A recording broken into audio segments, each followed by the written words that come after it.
today to close the year strong. My name is Tendai Mtsekwa. I'm the Deputy Director, Marketing and Public Relations for NASA. I'll be directing proceedings for the day. And as usual, we've got representatives from NASA and IPEC. I will start by introducing the NASA team. If I miss anyone, please just shout out. We've got Isaac Isaki, the Acting Director, Investments, who is going to be presenting on behalf of NASA. We've also got Marvin Murombedzi from NASA Investments. I see we've got Agatha Dondo, the Digital Media and Contact Center Manager. I don't know, colleagues, if there's anyone else from NASA I've missed, or is that everyone? Okay, thank you. I think that's everyone. If I can hand to you, Tinashe, if you can introduce the IPEC team. Thank you, Tendai. So I am Tinashe Nyamue from IPEC. With me on the call is also Mr. Kingsley Chikumbirike. We will be joined shortly by Mrs. Sibongile Suela, who's our Director Insurance, and also our managers in the insurance department, Mrs. Mary Takawarasha and Mr. Elliot Suro. They will be joining us shortly. Apologies from Lloyd, is unable to join at the moment. From the Insurance Council of Zimbabwe, I see we have Ringisai Batia, who has joined. And we also have Mr. Kadbet Masukume, who will be our presenter for today. I think that will be all from us tonight. Thank you.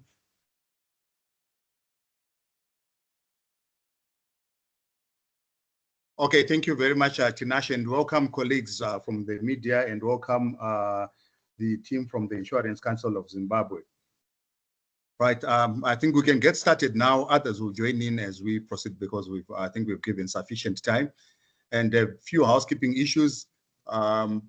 You'll be given, there'll be an opportunity to ask questions, but you can also post your questions in the chat box for the presenters, but we have a Q&A session at the end of both presentations.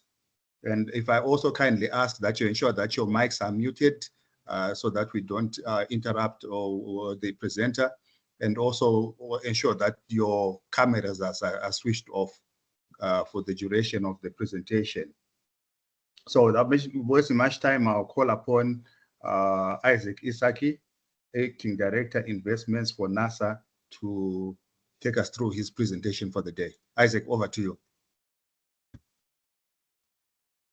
Thank you, Tendai, and welcome everyone to this mentorship program.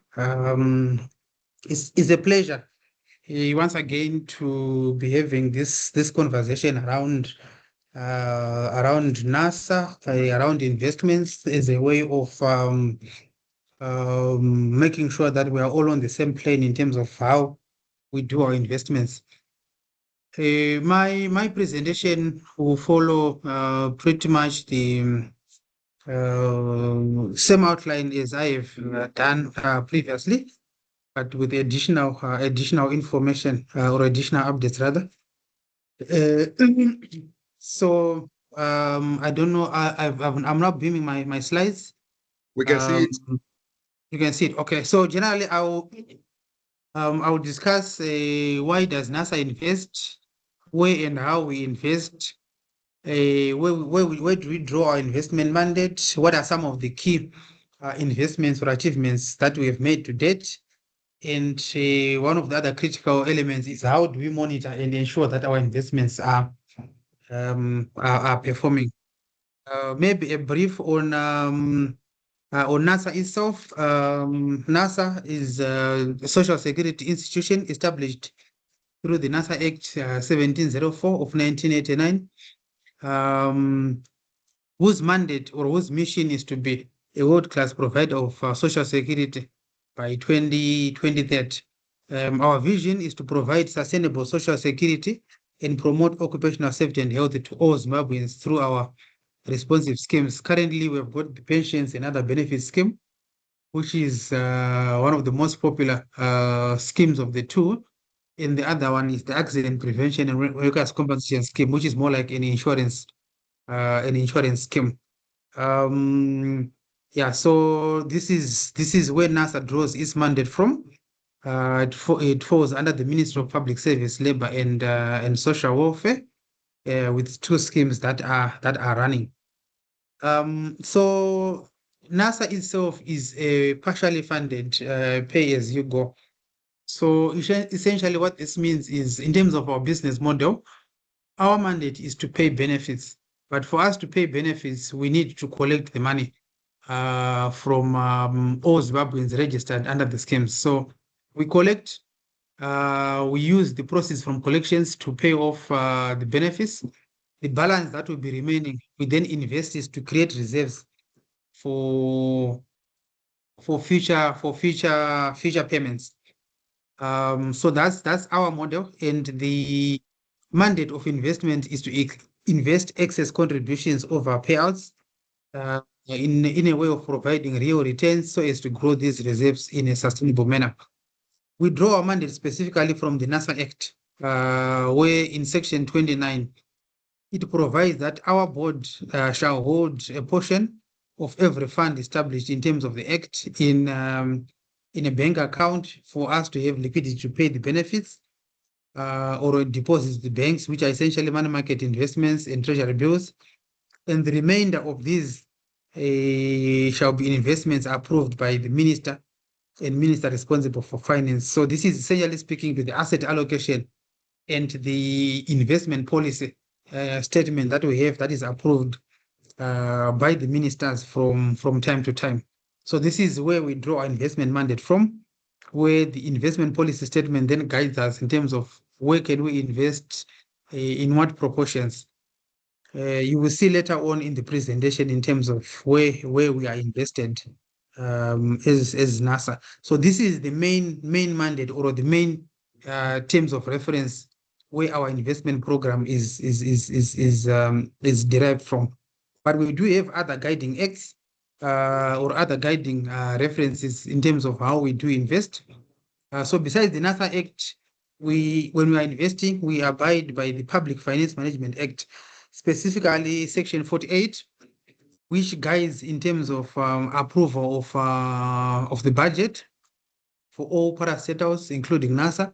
So our capital budget, where most of our investment issues are addressed, has to be approved by the Minister of Finance. And also investments that are considered significant according to the Act, which are investments of 10% and above, are considered significant, and these require the approval of the Minister of Finance according to the Public Finance Management Act. We also draw reference to the International Social Security Guidelines on investments and OECD principles on pension fund investments. So these are just general guidelines in terms of how social security funds are supposed to be invested, how they are supposed to be governed, and all. They're just broad. One of the critical reference point is, as NASA, we are investing to be able to provide a benefit in future.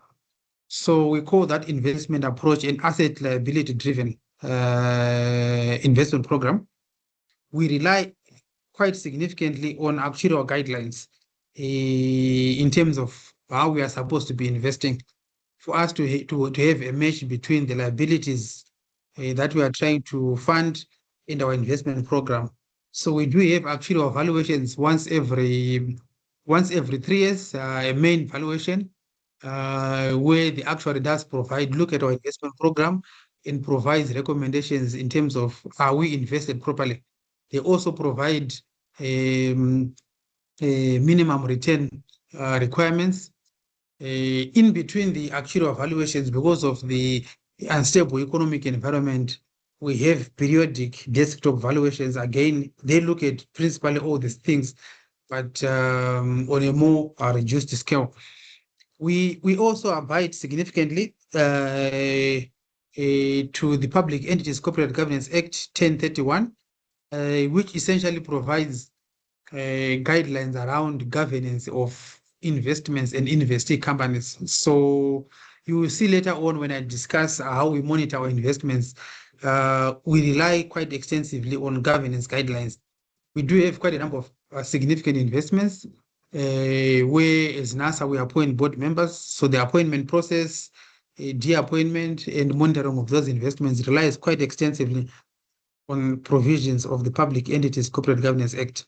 That whole act, it has a lot of guidelines, including risk management principles, governance principles that we abide by. Then we also have the investment policy statement, which I alluded to previously, and procedure manuals, which are mainly internal documents that guide how we do our everyday investment. So as we invest, we have got certain minimum requirements that we look for in our investments, and we do have an investment philosophy which guide us to be able to create solid value for our members through investment that generate sustainable and measurable high financial returns with a significant socio-economic impact. So there are four main characteristics or four main issues we look at when we're asking ourselves, is this a good investment? The first question we ask ourselves is, does this investment guarantee or provide sustainable and regular income? These could be in the form of dividends, they could be in the form of interest, and any other forms of cash payouts that will come from that investment. So we are very reluctant, or will not consider investments that do not give us at least some predictable level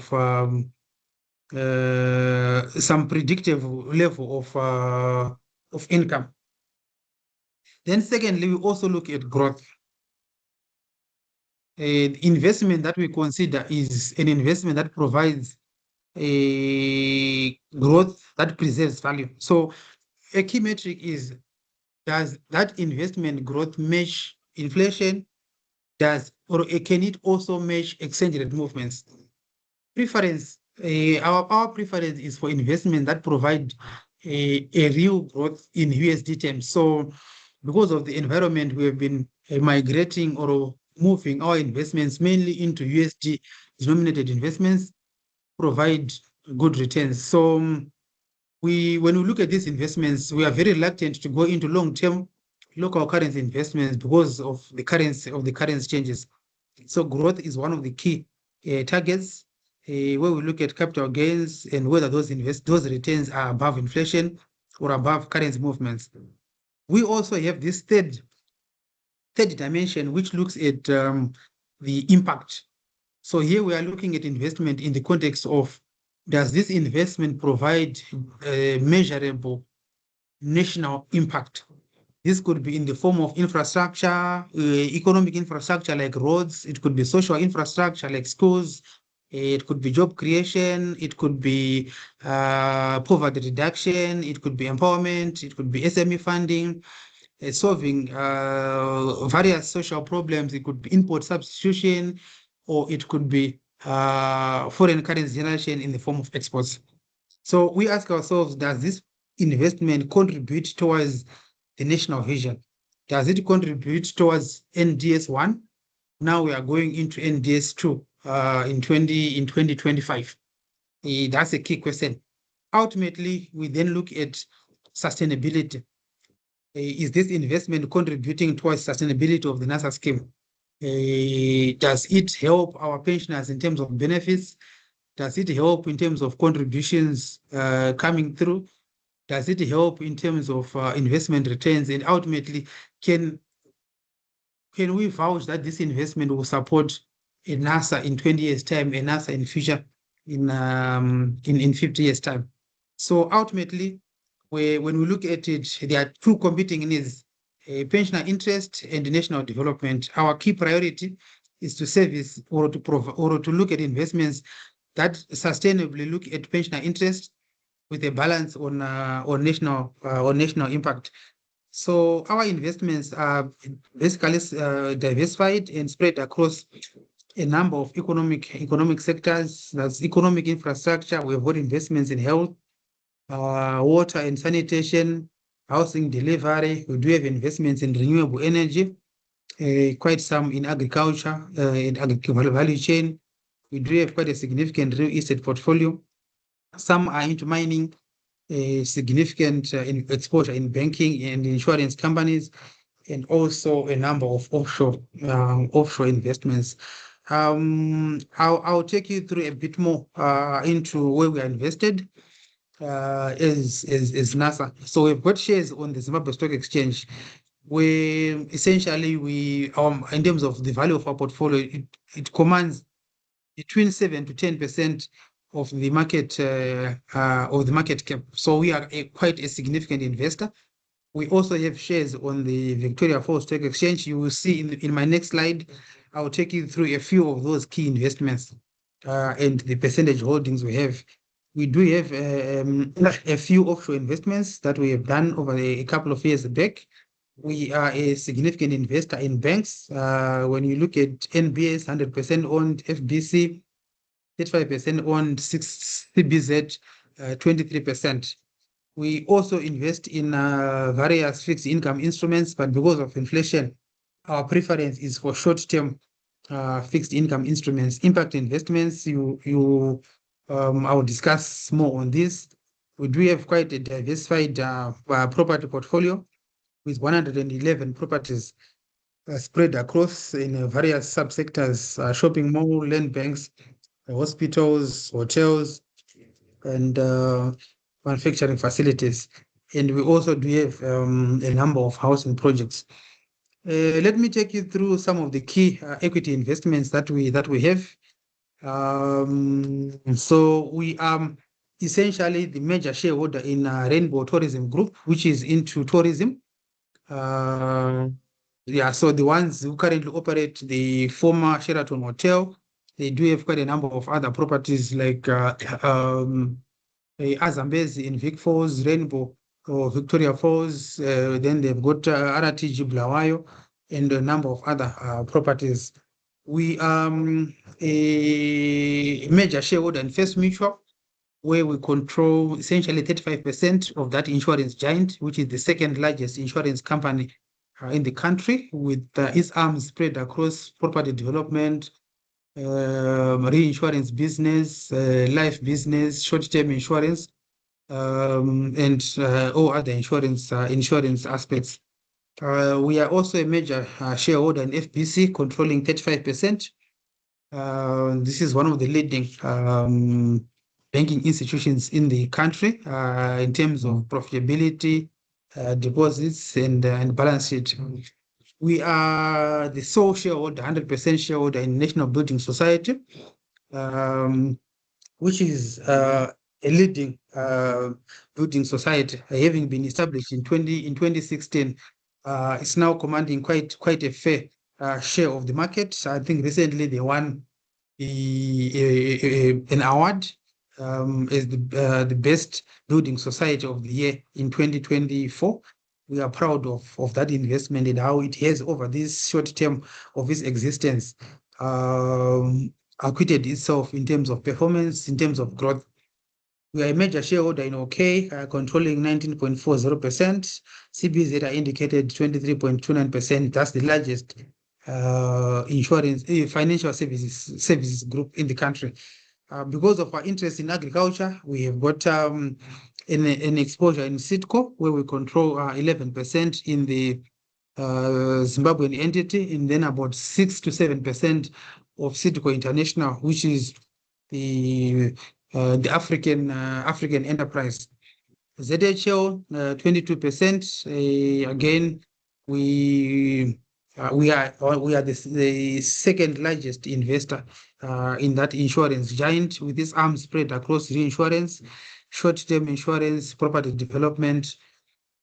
Then we control 20% of Chengetedzai, which is a depository services company that manages investments, that manages settlements for companies listed on the Zimbabwe Stock Exchange. Star Africa, we are 31% shareholder.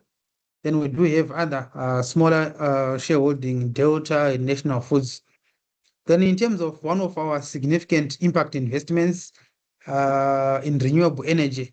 We own 26% of Central Grid, where we funded this investment as part of contributing towards renewable energy. This was an investment where we funded together with other investors to increase its capacity from 2 megawatts to 25 megawatts. This investment is now operational. It was commissioned in September, October, now contributing to the grid, and it's one of the investments we are proud of, having contributed to national impact in the form of electricity.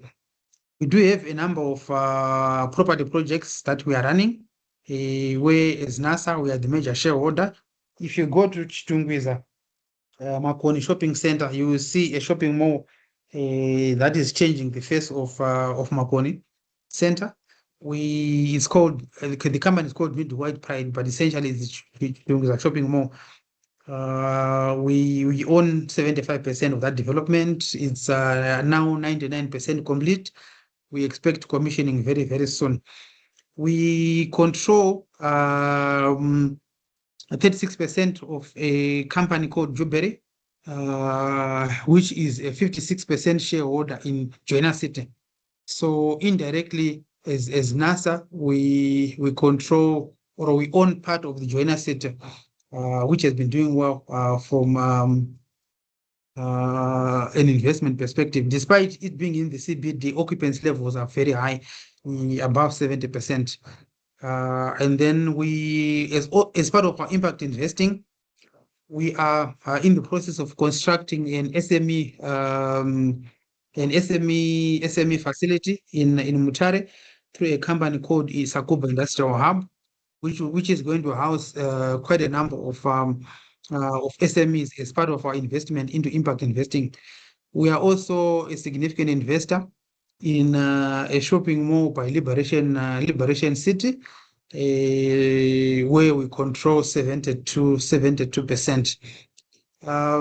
Yeah, so in terms of impact investing, the Central Grid, I talked about that, a 25 megawatt project, which is now live. We have, as part of impact, contributed towards the financing of the new roads that were constructed ahead of the SADC summit. The investment performed well, and we were repaid. We were happy to contribute towards economic infrastructure. Agriculture is one of our key investments areas. We have, through various instruments, debentures, SPVs, money market instruments, we have funded a production of crop for the past 5 years. And we are looking to increase this to a minimum of 7 million in 2024. We are also a significant financer in various commercial infrastructure projects. I'll take you through some of our key property investments.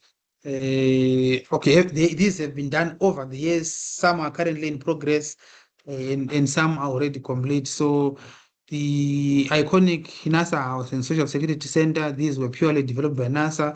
If you go to Chipinge, there's a shopping mall there, purely done by NASA. By Pomona Shopping Center, when you pass by buying food at Chicken Inn, that's a NASA investment. In Gwanda, we do have a shopping mall. Celestial Park, that's a complex that is owned by NASA. Then I'll move on to the next ones. We also do have specific investments that look at healthcare. Here we are looking at Exceleni, which is a medical facility that will soon be coming on board to be operated by NAST as a specialist teaching hospital. In Chitungwiza, we do have CityMed, which is where we control about 70%. It's a hospital that has been serving the Chitungwiza community for some time. In Bulawayo, we have got the award-winning Workmen Compensation Rehabilitation Center, which is one of its kind in the southern region. It has won numerous accolades from ISA, and we are happy with that investment. I'll go on to discuss briefly how we are, as part of impact investing, also supporting SMEs. We believe that with the large SME sector in the country, we do need to play a role in financial inclusion and SMEs, and making them as part of the active economy. So the shopping mall in Makoni Stungus that I was talking about, while it has got an anchor tenant, okay, the other facilities in there are essentially going to house SMEs and micro enterprises by providing decent working space. Total space area is about 3,200 square meters, and we are happy to be providing decent workspace to SMEs as part of contributing to economic development.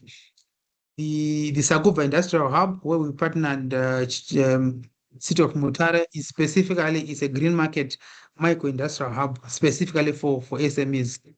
As NASA, we've, through our NBS, also provided seed capital specifically targeted at SMEs. I think some of you will be aware that NBS recently launched an SME facility, an SME fund, I think a couple of months ago. We are proud to be partner to that fund. Then we are also a proud partner in Lenders Park, in other microfinance companies that we are specifically targeting to provide seed capital for them to then own land to SMEs as part of contributing to their well-being. Now I'll go on to discuss how we monitor our investments. It is very critical. Investing is one thing. Being able to make that investment perform and collect the funds is another and very, very important aspect. So for us, we don't just invest and look aside and hope the investment will perform. We are a very, very active shareholder. I think for those who may interact with the various investing companies, they will tell you that our investment approach has changed, and over the years, we are very, very aggressive. So how do you monitor our investments? We do appoint or nominate board members to the various investing companies where we've got significant control. And we make sure that these board members, they do perform, and they also do look after the interests of NASA. Besides board appointments, as part of oversight, we periodically do review financial results for companies, and we do have contact with management. And where we are not happy, we actually demand performance. We demand explanation on certain things we are not happy. And we have a history these days of demanding even payment of dividends, where we feel a company has made profit and they are not declaring dividends. That's one area we are not apologetic about. We do attend and participate in analyst briefings, and sometimes we actually do company visits through what we call periodic management contact. At AGMs, we are very active, and we actively look at agenda items that are brought into AGMs and EGMs, and we are very, very critical of items brought to shareholder approval. And we always assess whether these items are benefiting shareholders or not. So when it comes to voting at AGMs and EGM, we do have guiding governance principles that we consider, both when we appoint board members, when we review composition of boards of investing companies. This is all part of ensuring accountability of our investments. So we look at composition of our investee boards, where we favor that the boards should have majority non-independent directors, with the majority of these being non-executive and being independent. So accordingly, when it comes to voting of agenda items, we will vote for boards that consist of majority independent non-executive directors. When it comes to diversity, We favor companies with the diverse skills, objectivity, age, background, skills, and experience. So I think in the past we've had challenges where company boards will be made of specific skill set. For example, we find a board of 8 people with 5 accountants, or a board of 6 people with 4 lawyers. We are very, very, we look at these things and we will vote for boards that reflect a balance of diversity, where skills are diversified across to ensure that the company operates well. We also favor or look at companies in terms of size, where we believe the size and complexity of each investee company should then should be commensurate with the board size. So we will vote for sizes that are proportional to nature, size, and complexity, and these are assessed on a case by case basis. When it comes to tenure, we have moved away from the past where we have got career board members. This is something that we are not apologetic about. We favor companies where board members periodically do change, to have a healthy turnover of directors, to ensure that there's a balance of new experience, new perspective, and insights. Just imagine someone being on a board member for 30 years. Before, there was no artificial intelligence, there was no the economic environment was different, there was no informal sector. So the level of skills that was required 30 years ago and the kind of skills that are required now are totally different. So as NASA, we will not vote for members whose tenure exceed 8 years. So here we take these guidelines from the Public Entities Corporate Governance Act, which says that a board member can only have 2 4-year terms. So after 10 years, the board member has to leave. Again, the Act also deals with tenure for CEOs, which is limited to 10 years. So after 10 years, there should be renewal where someone else new comes in to ensure that influx of new skills.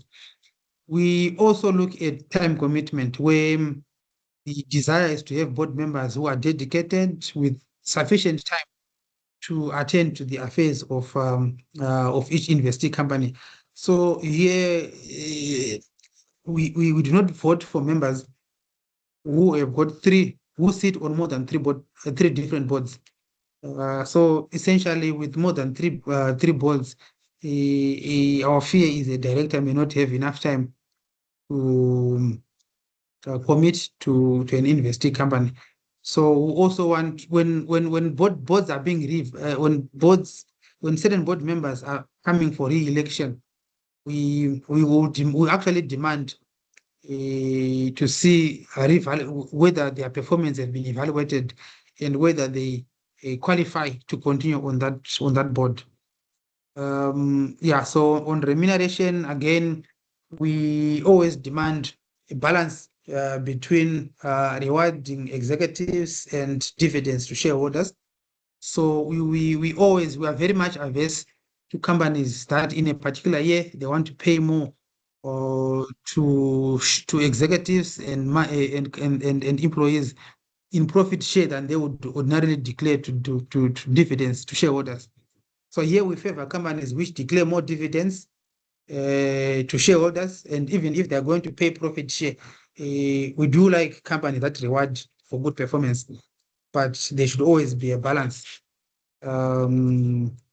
Let me move on to, again, under dividend policy, we favor companies with well-established, transparent, and dividend policy to ensure that shareholders actually know the kind of return they can expect from a company. Then, from a voting perspective,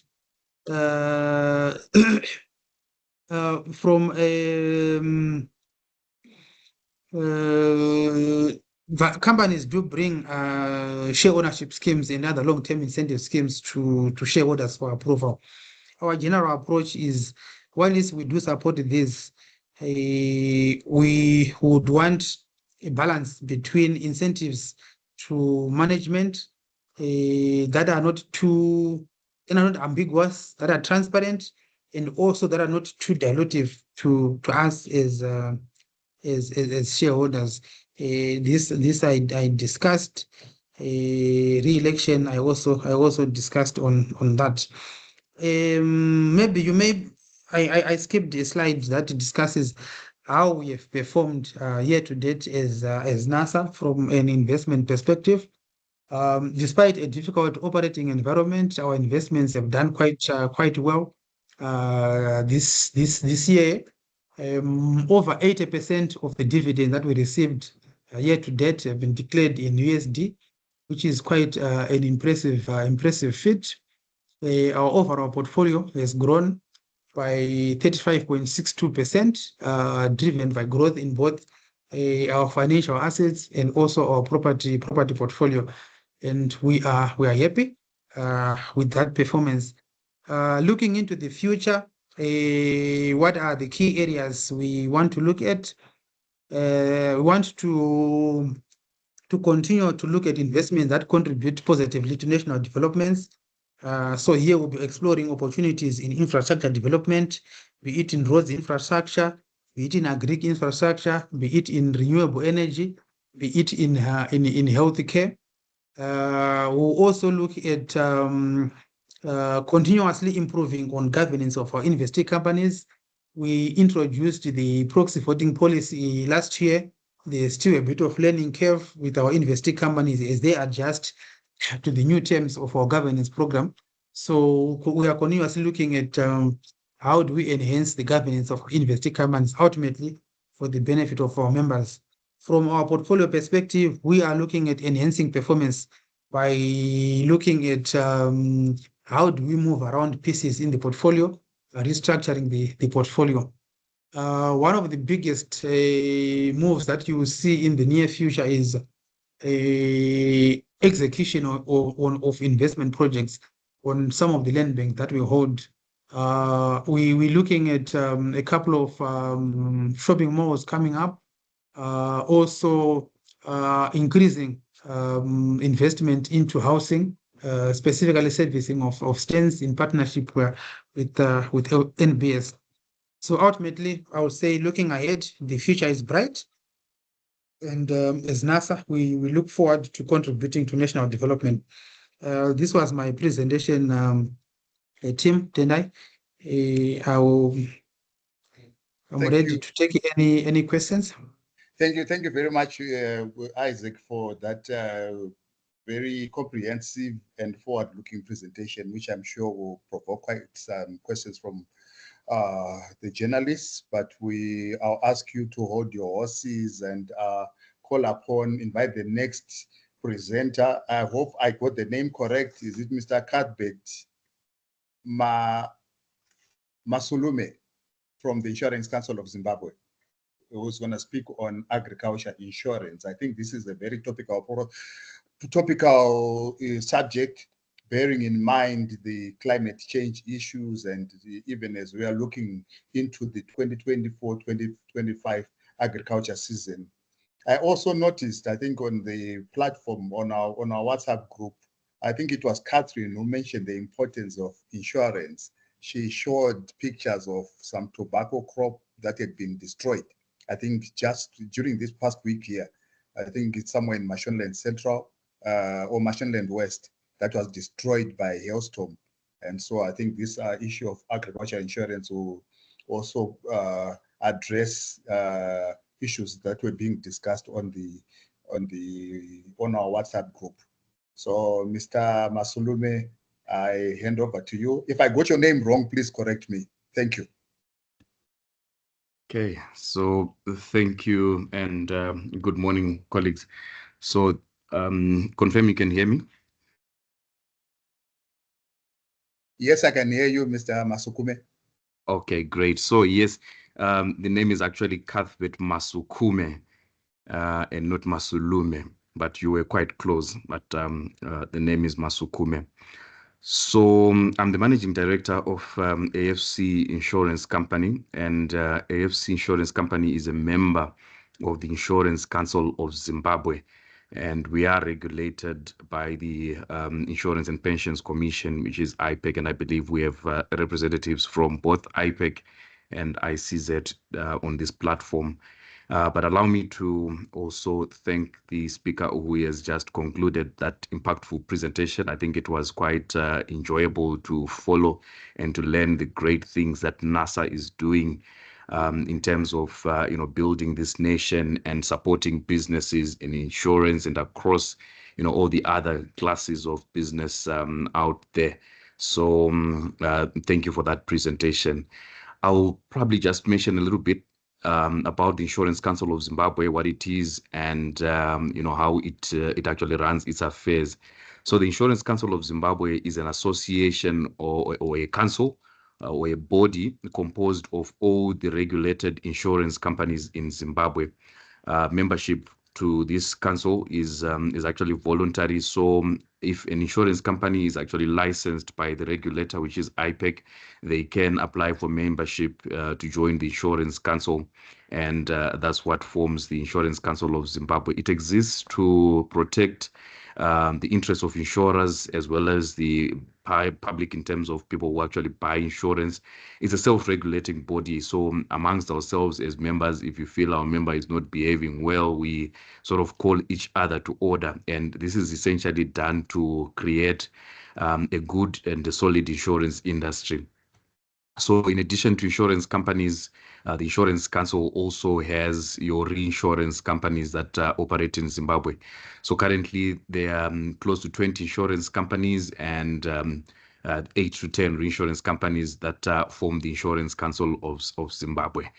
So that is the Insurance Council of Zimbabwe. One of the main things that the Insurance Company of Zimbabwe does is to aid the insurance knowledge or insurance awareness in Zimbabwe. And the Insurance Council does through regular publications. If you follow the social media pages for the Insurance Council of Zimbabwe, you'll see how busy the council has actually been in trying to make the public understand more about insurance. They also engage in road shows and other awareness creation events where they meet the public and explain to the public what insurance is all about. To some extent, they also handle complaints, which the insuring public would also have. So in a nutshell, it is a body that represents insurance companies all over Zimbabwe, and AFC is part of that council. So I'll move ahead to just talk of what I'm going to talk about today, and I'll try to restrict myself to the stuff that has been put before me by IPEC to talk about. And I'm going to talk about the risks that are associated with the enterprise of agriculture. And the moderator has referred to tobacco and some of the losses that we've seen. I will try to address some of those concerns, and I believe there's going to be a discussion segment after this. So I will also welcome a few questions that members on this platform might have. I'll also talk about some of the agriculture insurance products that are available. I will specifically touch on the conventional indemnity-based agriculture insurance covers. Then I'll also talk on the parametric insurance products that are actually available in the market. I will also speak to the efforts that are being conducted in the market to promote the uptake of index-based insurance. And I'll talk on how government is actually supporting some of these initiatives and how they link to NDS1 and the National Financial Inclusion Agenda. Then I will also speak on some of the success stories that we've witnessed around index insurance and other insurance initiatives in Zimbabwe and how we see this happening in the future. I'll skip these 2 slides, which basically talk of who we are as AFC Insurance, but I suppose that's not on the agenda for discussion today. But I will just maybe give an overview of insurance and risk management and agribusiness in Zimbabwe. And colleagues, I think, would agree that agriculture is the backbone of Zimbabwe's economy. I'm glad the previous speaker spoke to how NASA has also invested heavily in agriculture through agro-bills and related instruments, and how they, in the future, hope to continue to support agriculture. I think that bears testimony to how big agriculture is in our country. And I was reading somewhere that is actually forecast to grow by about 14% in the next year, and is really one of the major contributors to economic growth in Zimbabwe. So agriculture affects economic growth, or GDP, on a direct basis, obviously through employment creation and the production that actually happens in agriculture. But it also does this through other downstream effects. So if you look at people who actually produce milk-based beverages, remember the primary product of that, which is milk, would have actually come from agriculture. If you look at cheese, if you look at restaurants as well, these are all products of agriculture, which then have those downstream effects. So I think we can all understand and agree that agriculture is quite key to this country. After all, we are an agro-based economy. But that being said, agriculture is also prone to various risks, and some of which are largely weather related, but also pest and disease and market fluctuations. So like anything else, it is susceptible to various risks, and I will speak to some of these risks that affect agriculture. In as much as risk is part of everyday life, I think agriculture has a special place when you talk of the risks that actually affect agriculture, and this is largely because of the downstream effects that arise out of the impact of agriculture. So these risks that come out of agriculture can significantly impact the livelihoods of those players that are actually in the value chain, in the agriculture values chain, and we see the impact being more severe when you look at smallholder farmers. So for a commercial farmer who's probably doing beef and his dairy, and he's got his tobacco and other crops under greenhouse and all that, the impact could be bad on the business, but it might not be as severe as it is on smallholder or individual families. And again, I'm going to speak to some of the initiatives that we are doing to sort of mitigate risk for those bottom of the pyramid or smallholder farmers. So insurance and risk management then come in to mitigate some of these risks that are faced in agriculture. And again, I will speak to how some of these initiatives actually pan out. So before I get into that, I just want to give you an unnecessary concept or an unnecessary lecture on the whole risk concept. And I would like to start by defining what risk really is, because we're going to be using this word risk quite a lot in this discussion. So in simple English, it is a situation that is involving exposure to danger, and we call that risk. So when you get into your car and start driving, you are exposed to danger. That is a risk. When you get in the shower and you take a shower, you can actually be electrocuted and die in your shower. You're exposed to danger. You can sleep whilst coming out of your bathtub and fall, and you're exposed to danger. So from an insurance perspective, any situation that is involving exposure to danger, in financial terms, it is defined as a chance that an outcome or investment's actual gains will differ from an expected outcome or return. Again, the colleague from NASA highlighted quite heavily how they expect good returns from their investments, and rightfully so. The fund has to continue to grow and to support other investments as well. But you can imagine what then happens if those returns from that investment are less than what would have been projected. There's obviously going to be downstream effects on all the other projects which would have benefited from those investment returns coming out of that investment. So from a financial perspective, again, that can be defined as a risk. Now, in insurance, we have our own view of risk, and we would like to say that this is the chance that something harmful or unexpected could actually happen. So when you look at it at an everyday sense, the chance of you bumping into someone else's vehicle, the chance of someone stealing money from the business, the chance that someone could actually die, the chance that an aeroplane could fall, the chance that we could have a hailstorm, the chance that we could have a drought, all those things are what we are concerned about. We're really not so much worried about positive variance where we actually have good conditions.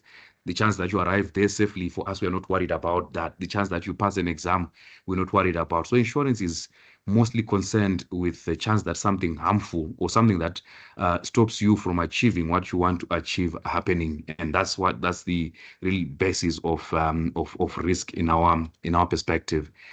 Now, to further explain the concept of risk, I will speak around something that we call a peril. And a peril is an event or situation or incident that causes damage or loss. So going back to the motor vehicle example, the risk is that when you're driving your vehicle, you could actually get involved in an accident. But the peril now is perhaps that accident actually happening. So the risk is a loss to the vehicle. The peril is the incident that actually causes the accident. So it could be a collision, it could be theft of the vehicle, it could be all those things. So these are perils, these are conditions that actually lead to a loss. So if you look at agriculture, for example, the peril now is actually a fire happening. Imagine you've already done your 10 hectares ready for the combine harvester, and the fire consumes the whole thing. That's now a peril. So peril are those things that actually give rise or cause the loss. Then the next word I just want to introduce to you is something that we call a hazard. And a hazard is something which now increases the probability of that loss happening or the probability of that peril taking charge. So, for example, if you are speeding, the chance of you having an accident increases. If you are driving under the influence of alcohol, the chance of that happening increases. If it's been hot like it's been lately, and the temperatures are reaching 45 and such high levels there, the chances of having a hailstorm also increase, and the chance of then having a loss on farms increases. If it's been hot as well, the chance of plant failure or crop failure due to excessive heat increases again. So a hazard are those conditions that actually increase the probability of a loss. Another simple example would just be the absence of a fire guard on a field, any field. So if there's no fire guard and the fire starts from the next door farm, the fire is likely going to consume the insured property because of the absence of a fire guard, the absence of fire alarms on a building, the absence of fire sprinklers on a building will also lead to an increase in the probability of a loss happening.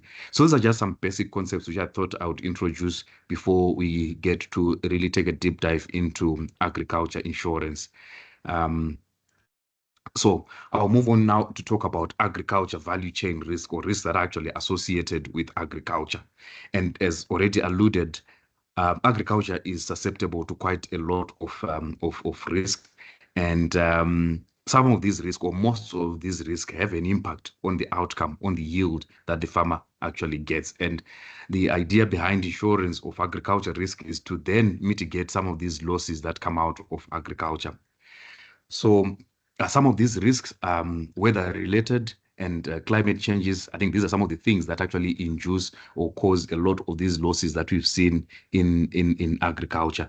So in terms of weather related losses that could actually happen here, we're talking of things like excessive rain, where for a crop, for maize to grow, probably requires 100 mils of water. But when the farmer actually receives well in excess of that, that becomes a problem, because you have flooding in the field, you have probably plants not growing very well because of that. On the other side, you also have things like no rainfall at all. And that's the extreme of that as well. Of course, there are some sort of mitigations that we can have, like irrigation, but these are risks that are actually faced by agriculture. Pests and disease, as we all know, some of the things that affect agriculture. Pests would affect your crops, disease, probably crops as well as livestock. Some of us would remember there was a year which was called Gorere Mashu, and this was actually a menace out of a pest that caused damage to crops. So these are some of the risks that actually affect agriculture: fire, wind, and other accidents, as we would all know.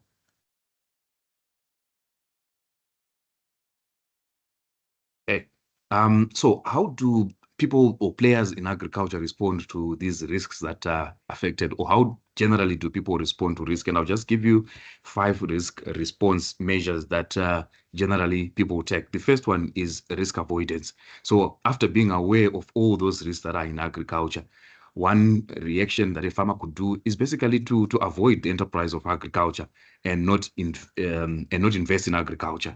That is a risk avoidance. You are then not exposed to all those risks. But I think we all agree that we've set the scene and said agriculture is quite key to this economy. We all need to eat at the end of the day. So that is not an option. We can't avoid the enterprise of agriculture because it is key to our economy. It is key to national survival. So the second thing will be risk reduction. So you can irrigate, like I mentioned earlier, and by irrigating, you're reducing the risk of relying on rainfall for agricultural production.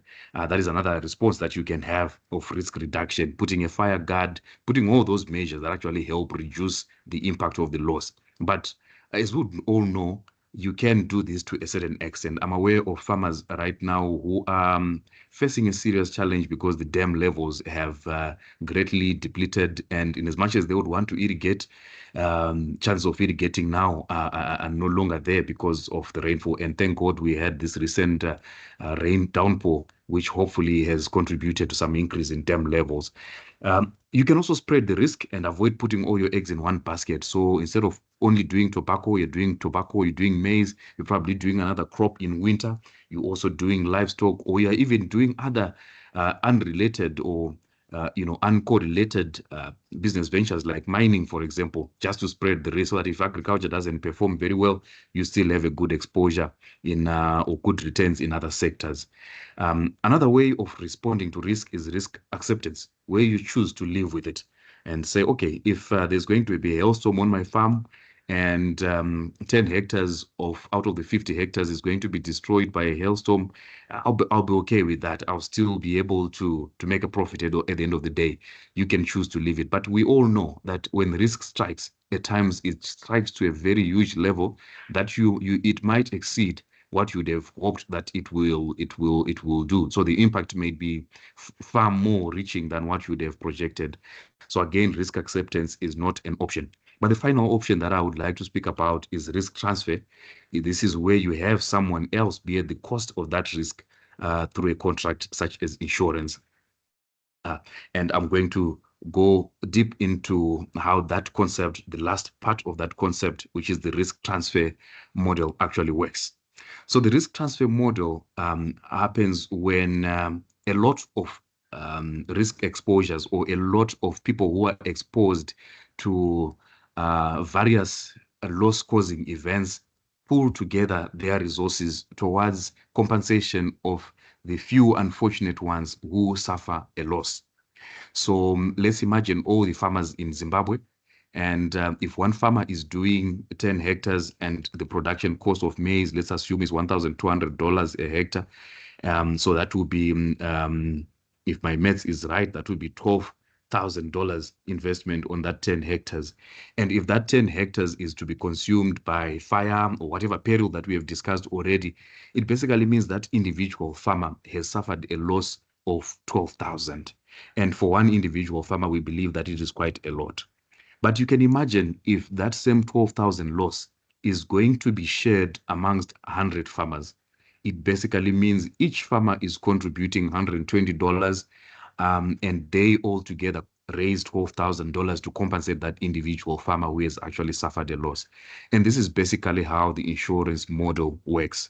So key features of insurance is that there has to be pooling of risk, a lot of exposures coming together, a lot of people who are exposed to various risks coming together, putting their money into one basket, and those fortunate people who have contributed, paying one unfortunate or a few unfortunate people who would have actually not suffered a loss. So by this, we are saying that the exposures have to be different. They have to be not exposed to the same event, ideally. So it can be farmers from Vurwi, it can be farmers from Mtorashanga, from Chiredzi from across the country coming into one portfolio.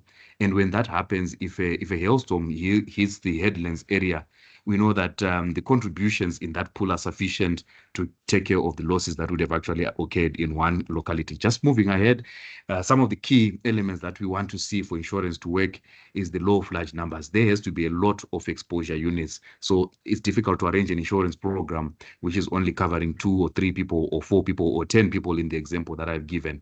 The more people we have insured, then the more the cost of insurance decreases. One of the challenges that we currently have in Zimbabwe, especially when you talk of agriculture insurance, is that there's been very low uptake of agriculture insurance.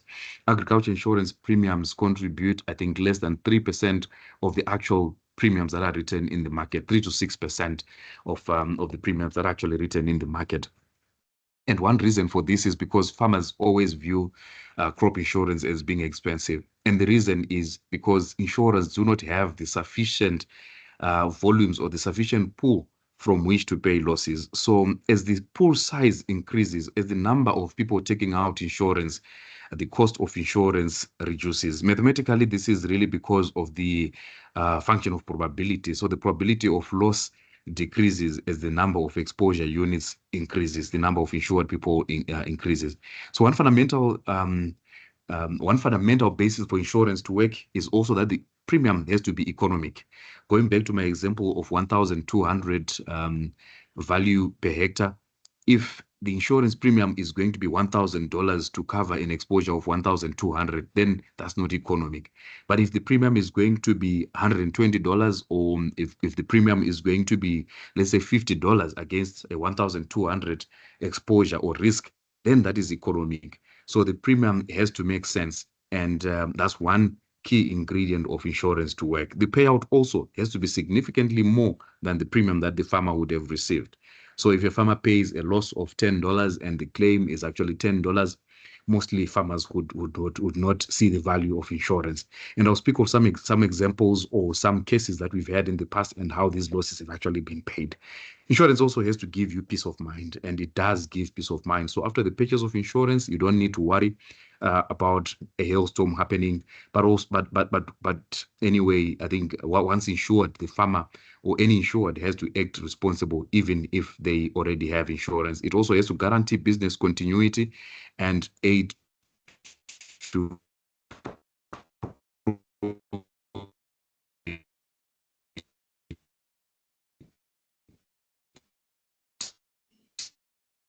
Hello, is it only me or? insurance. Okay. Sorry, there was a bit of a problem with sound, so we're missing you a bit. Okay. Is it? Can you hear me now?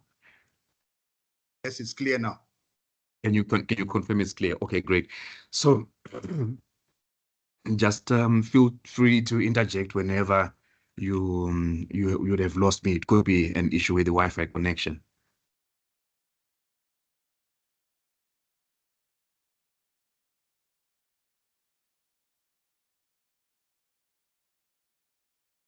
Are you In still there? Zimbabwe, I think we jump. Yes, I am here. Yeah, it's dropping off a bit, yeah, but you can carry on.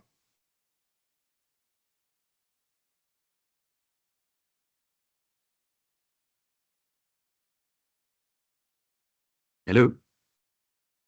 Hello.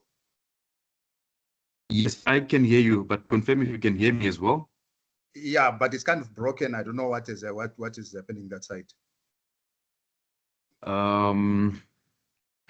Now I'm not too sure what that could be. Yeah. Well, I but think it's I'm okay. hearing I you think it's okay now. quite clearly. I think it's okay Yeah. now. All right. Sorry about that. I'm not too sure what's happening with my network, but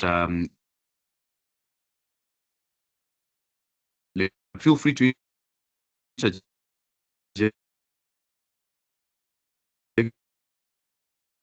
confirm you can hear me. Yes, sporadically. Hello. Yes, I can hear. We can hear you. Can I proceed? Yes, please proceed. Okay, thank you. Great. Yeah. So I was just giving a historical background of how agriculture has developed over the years, and just to bring the point that this form of insurance has actually been around for quite some time, and as far back as 1791 is where the first hail insurance association in Germany was actually formed, and that's when the first hail insurance policy was issued. So over the years, crop insurance has developed to where we currently are, where we have a lot of these insurance classes or insurance products that are available in the market. And I'm going to talk to some of these classes that are available. The story is slightly different in Zimbabwe, where agriculture insurance premiums are still quite low compared to the rest of the region. I think in this region, a lot of these premiums actually come out of South Africa. South Africa is significantly writing more premiums than we are. But compared to other places in the region, we probably not too bad. But our desire is to also increase the uptake of agriculture insurance to be perhaps the level that South Africa is, or at least half the level of premiums that are actually written in South Africa. So what is the current state of crop insurance in Zimbabwe? Agriculture has a low uptake, and like I alluded earlier, it contributes about 6% to the short-term insurance premiums that are written in Zimbabwe. Some areas, particularly in East Africa, have got slightly more developed insurance frameworks and more developed insurance posture, but we continue to work. There's been quite a lot of support coming from the regulator, which is IPEC, towards the development of insurance in Zimbabwe, and especially agriculture insurance. The government as well has also come in a very big way to support the development of agriculture. For those who might have already seen the budget proposal for next year, the minister highlighted some of the areas that they are considering funding from an agriculture perspective, one of which is the Africa Risk Capacity Sovereign Risk Policy, where government has already paid premium of about 3 million towards providing insurance for the country.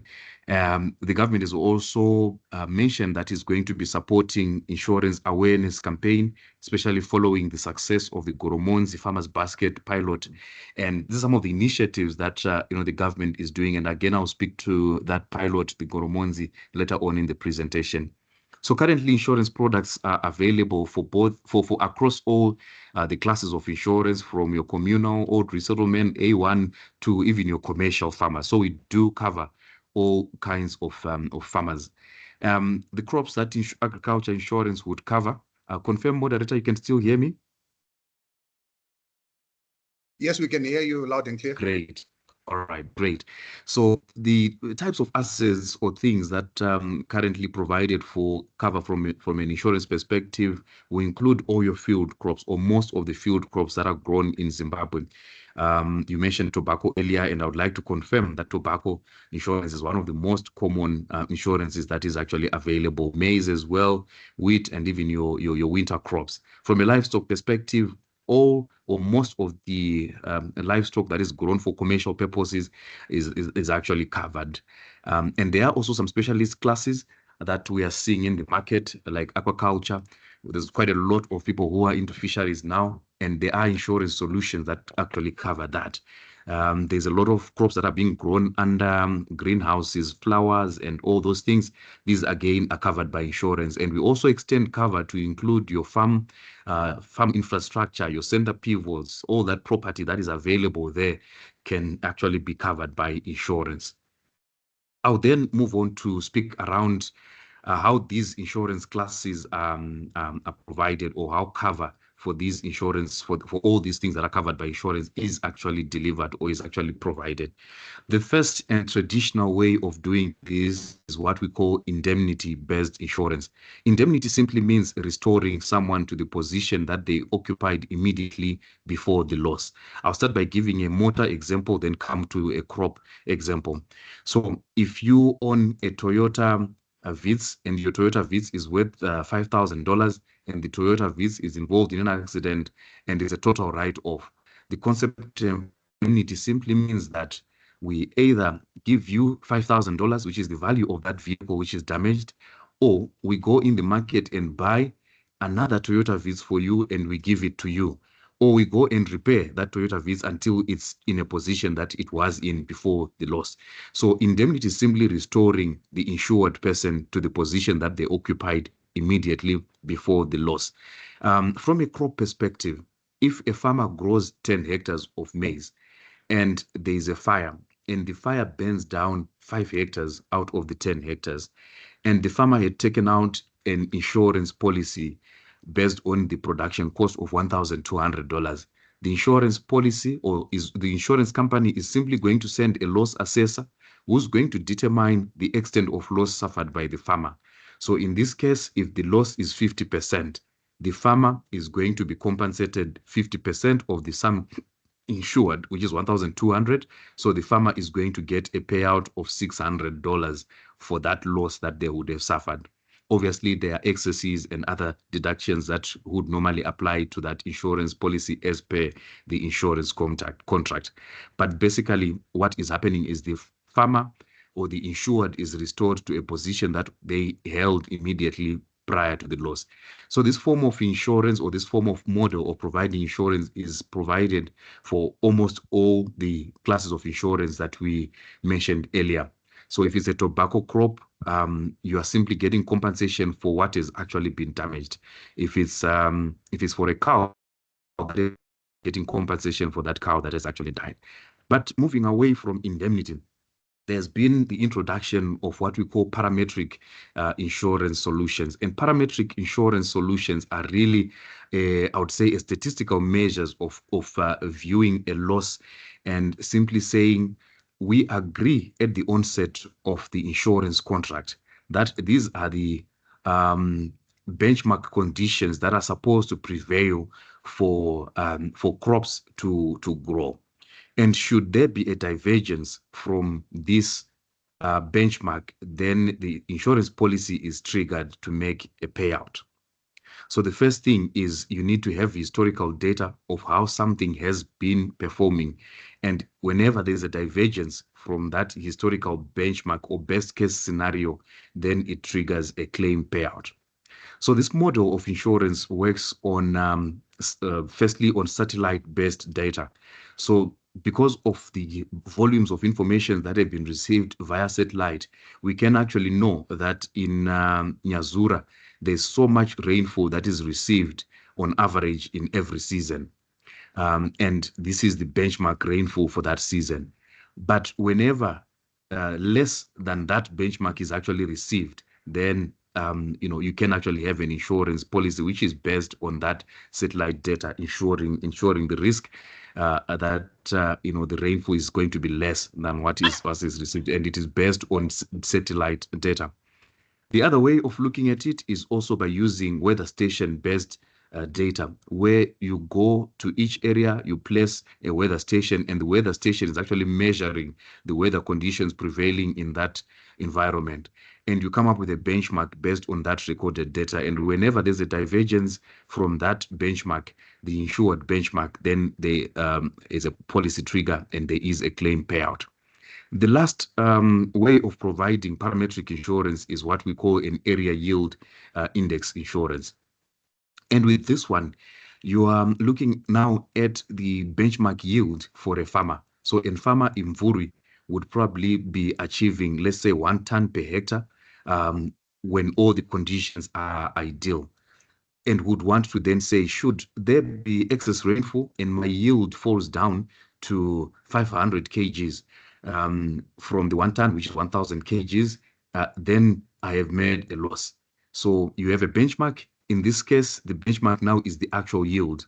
In the other two examples that I mentioned, the benchmark is the weather conditions, or the turnout of the rainfall. It can be heat, it can be all of those things, the moisture and all of those things can be the benchmark. But in this case, with your area yield, the benchmark now is the actual yield. So what you're actually ensuring there is the operation of those perils that I mentioned earlier, the operation of pests, the operation of diseases, the operation of excess rainfall, low rainfall. all those things which have an impact in the yield are now actually being covered under your area yield index insurance. We've also seen a combination of satellite-based products and area yield and weather station-based, where a combination of these factors are crafted into one policy to provide what is called a hybrid index insurance policy. So the policy would, for example, have a benchmark in rainfall and say, should the rainfall amount be less than 100 mils, is going to compensate the farmer up to 70%. And the 30% compensation is going to be calculated now based on the impact of the actual, of all those perils on the yield. Maybe if necessary, I'll come back to this and explain exactly how it operates. But I think the next slides are also going to try and shed more light on what I'm talking about. Okay, so maybe just to summarize and to give a high level of what I've already mentioned in terms of the models that crop insurance is actually provided using. The first one, which is the indemnity-based, really is more of a named perils insurance policy, where you are saying, I'm worried about hail, I'm worried about fire, I'm worried about frost. You can actually pick the perils that you want to insure, and you can have a policy specifically covering those perils. So you have a menu or a cocktail of perils or things that you can insure against, and you choose the perils that you want to insure. I think we're all familiar with something called tobacco hail. So a tobacco hail policy, for example, is just picking hail on your tobacco. It's not going to respond if there's going to be excess rainfall on your tobacco. Going to respond if there's going to be a frost, or if there's going to be any other peril that is going to affect your tobacco, which is not named or stated in your contract. So this is a form of an indemnity policy, but it's actually based on a specific damage-causing event being insured. So it can actually be a tobacco hail, but extended to cover fire, extended to cover transit. But the bottom line or the basis is that the perils that are covered are actually stated in the contract. So what we encourage farmers is that they should know exactly what they are buying. They should understand what they are insured for. If it's tobacco hail, it's hail. If they want field to floor, which is essentially covering them from the field all the way to the auction floors, it has to be agreed and stated at the beginning of the policy contract. The benefits of this policy is that it's quite simple and it's normally quite reasonably cheaper compared to the other forms of insurance that I'm going to talk about. Again, it's going to involve individual farmer loss assessment. So if there's going to be a loss, the assessor goes on to that particular field, makes an assessment, and determines how much is actually supposed to be covered. It is suitable for most crops that we've mentioned. It is suitable for livestock as well. It is suitable for quite a lot of the other things that we offer in insurance. I mentioned the weather index, and just to emphasize or to rehash the points that I've meant already, is a parametric way of delivering crop insurance, but the payout here is determined based on the weather station measurement or weather data that has been measured.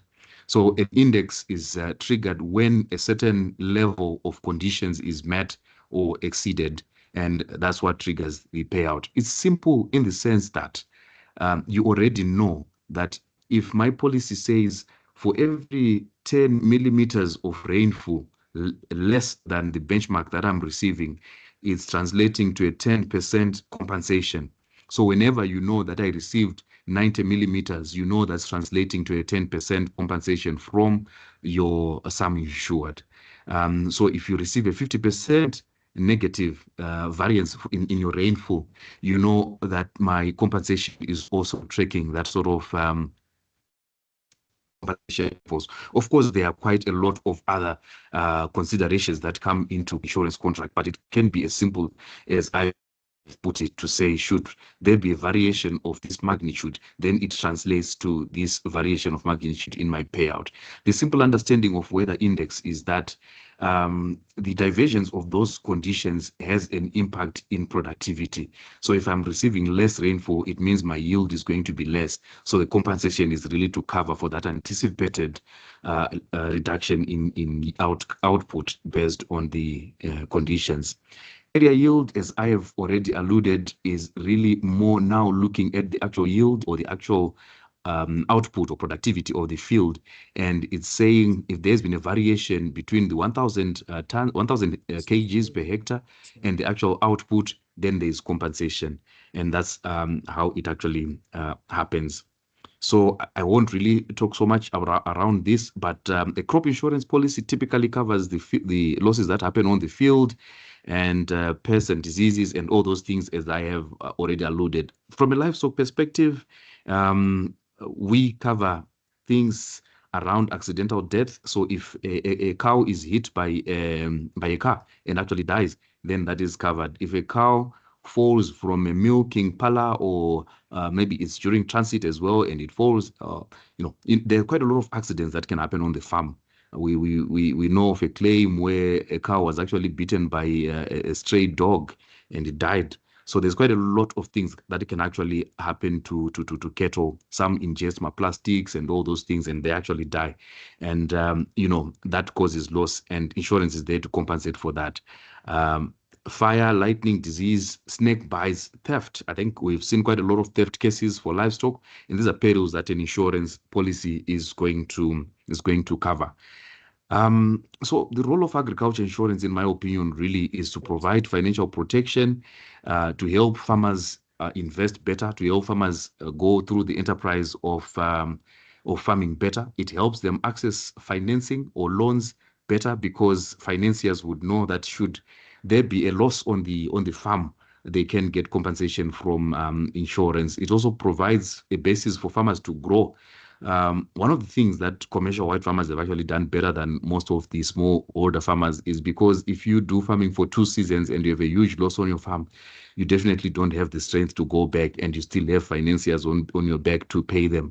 But the other farmers have actually understood the concept of having insurance, and this is what has actually kept them in business. Insurance also supports farmers through the provision of agronomists who go on the field and support some of these farming initiatives, and that's again the value that insurance is contributing in Zimbabwe. So in general, you can see that it reduces financial risk, it increases resilience, it improves productivity, and it enhances food security, and it provides support for sustainable agriculture. So in the past, there have been quite a lot of loss situations that we have seen, which have been also reported in the media. And I'm glad we're speaking to journalists today, some of which includes 120 tons of maize that were actually destroyed by a veiled fire, 800,000 worth of wheat destroyed again by fire, farmers burning due to the El Nino, and a truck catching fire, carrying cotton seed, and it was reduced to ashes. So there's quite a lot of losses that can actually happen in the agriculture value chain, and these losses are largely compensated by insurance. I'll just then maybe round up by speaking of some of the pilots or some of the initiatives or success stories that have been around in insurance. Working with a consortium of insurers, at some stage AFC participated in the provision of a pilot product which focused on Rushinga and Mwenezi. So this was a area yield index insurance, and this initiative again was supported by the Ministry of Agriculture. So this initiative covered close to 32,000 farmers in Rushinga and Mwenezi. The premium subsidy or the premium payment for this particular program was paid by a donor organization. This was a proof of concept basically aimed at helping farmers understand the value of insurance.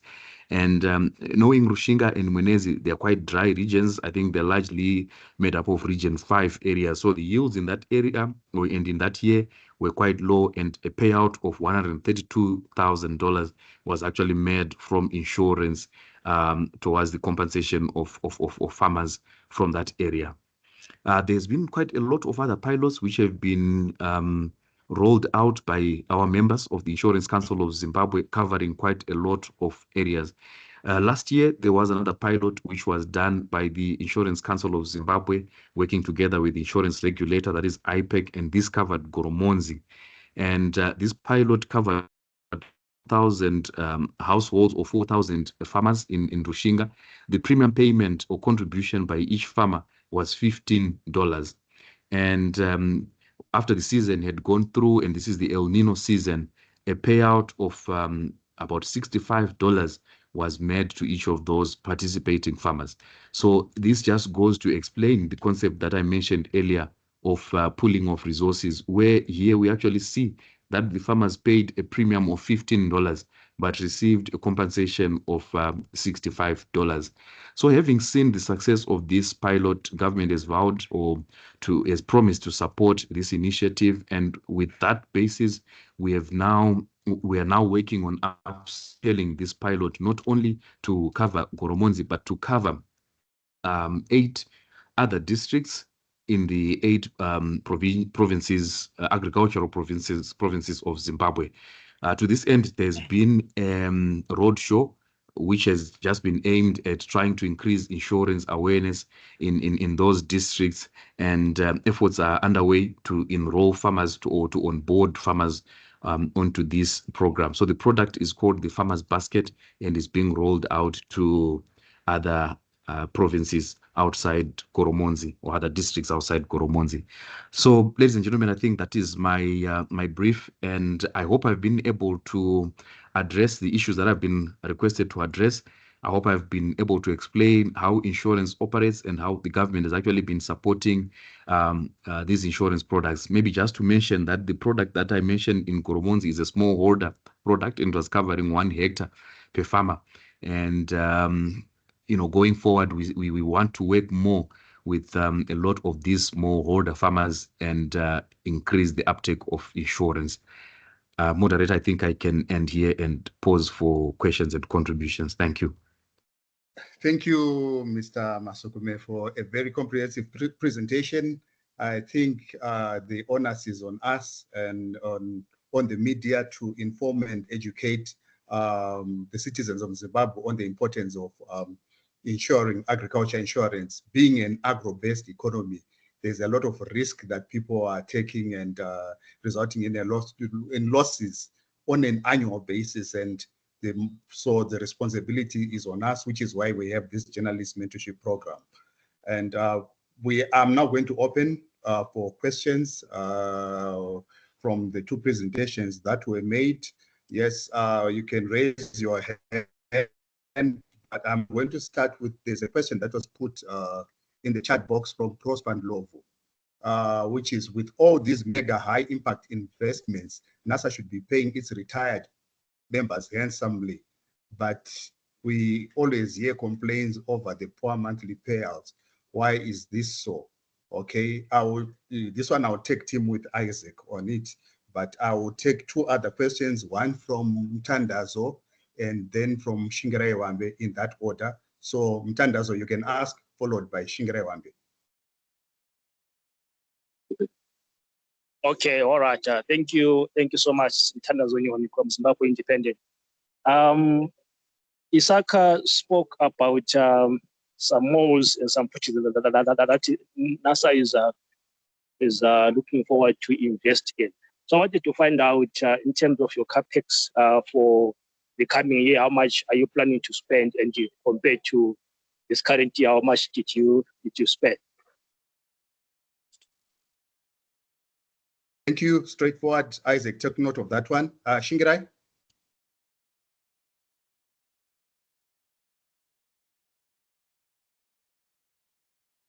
Shingirai, unmute your mic and ask, please. Can you hear me now? Yes, we Hello? can hear you. Yes, we can hear you. Go ahead. Yes, thank you. I've got 2 questions, one for Mr. Masukume and the other one for NASA. Mr. Masukume, you actually highlighted that because of the low uptake in agriculture, it is a challenge in having insurance cover for farmers in the sector. Or how many farmers currently do we have in figures? You said 3 to 6%. How many farmers are contributing or are being you've got insurance cover on their farms? That's question number 1. And probably you may also need to highlight in terms of cover, do you have any denomination like the policy that you have in Zimbabwe of saying local currency, USD currency in the schemes that you have in the packages? What are your payout denomination or the values that you use in the agricultural sector? Then for NASA, I would want to ask what is the arrangement with? I wanted to ask for NASA to respond. What is the arrangement with the Equisileni? What is the arrangement and what is the main objective? You spoke about having NAST using the institution for research and other. I think if I got you correctly, what is the arrangement on that part? And then the last question to NASA is on Project Zimbabwe. I earlier asked about this project or this program for NASA. How many have benefited from Project Zimba, and who are those benefiting, and how many have you built so far and where? Thank you. Okay, thank you very much. We'll respond to the questions in the order they were asked. The first question was to NASA from Prosper?